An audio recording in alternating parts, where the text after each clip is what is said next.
बागेश्वर धाम सरकार के नाम से मशहूर मध्य प्रदेश के बाबा धीरेन्द्र कृष्ण शास्त्री पिछले 1 महीने से राष्ट्रीय मीडिया की सुर्खियों में हैं। टीवी चैनलों पर उनके दावे गूंज रहे हैं।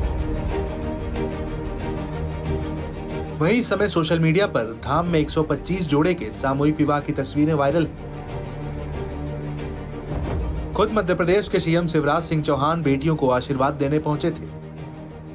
वहीं उससे पहले पूर्व सीएम कमलनाथ और केंद्रीय मंत्री नितिन गडकरी के साथ भी बाबा की तस्वीरें वायरल हैं। पिछले 1 महीने से फिल्म और राजनीतिक जगत की कई हस्तियां उनके दरबार में हाजिरी लगा चुकी हैं। कोई बिना कुछ कहे कैसे मन की बात जान लेता है? क्या ये कोई जादू है, चमत्कार है, ईश्वर कृपा है या क्या है? बागेश्वर बाबा के दावे चारों तरफ गूंजने लगे तो मीडिया के तमाम एंकर्स ने बाबा से कई सवाल किए। ऐसे में ही एक एंकर ने उनसे रूस यूक्रेन के बीच चल रहे युद्ध पर सवाल कर डाला। दावा किया जाता है कि मध्य प्रदेश के छतरपुर में बने बागेश्वर धाम में आने वाले शख्स के हर कष्ट दूर हो जाते हैं। लोगों के बताए बिना ही बाबा उनके बारे में सारी जानकारी हासिल कर लेते हैं। तो वहीं कई लोगों को लगता है कि पंडित धीरेन्द्र शास्त्री के पास क्या वाकई कोई चमत्कारिक शक्ति है?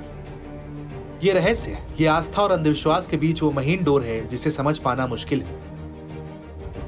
जब एक कार्यक्रम में बागेश्वर धाम के धीरेन्द्र शास्त्री से पूछा गया कि रूस और यूक्रेन युद्ध कब थमेगा और किसकी जीत होगी, इस पर धीरेन्द्र शास्त्री क्या बता सकते हैं? इसके जवाब में धीरेन्द्र कृष्ण शास्त्री ने कहा, हम अपनी तरफ से प्रतिदिन पहली अर्जी यही लगाते हैं कि विश्व का कल्याण हो, मानव में शांति हो, सद्भाव हो। और रही बात कल क्या होगा, ये बालाजी के अलावा कोई नहीं जानता। हम गुरु कृपा से ईश्वर से जुड़ने का प्रयत्न करते हैं। ईश्वर हमें संकेत देता है, हम उसको कलमबद्ध कर देते हैं और बात सत्य निकलती है।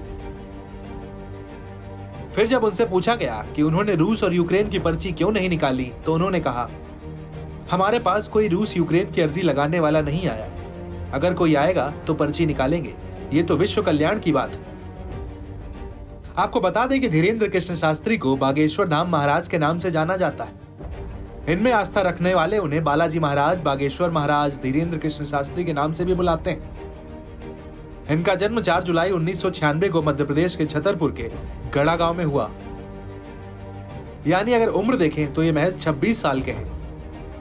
जो लोग धीरेन्द्र शास्त्री को बचपन से जानते हैं, उनका कहना है कि वो बचपन से ही चंचल और हठीले थे। बताया जाता है कि बालाजी महाराज के मंदिर के पीछे धीरेन्द्र कृष्ण शास्त्री के दादा सेतुलाल गर्ग सन्यासी बाबा की समाधि भी है।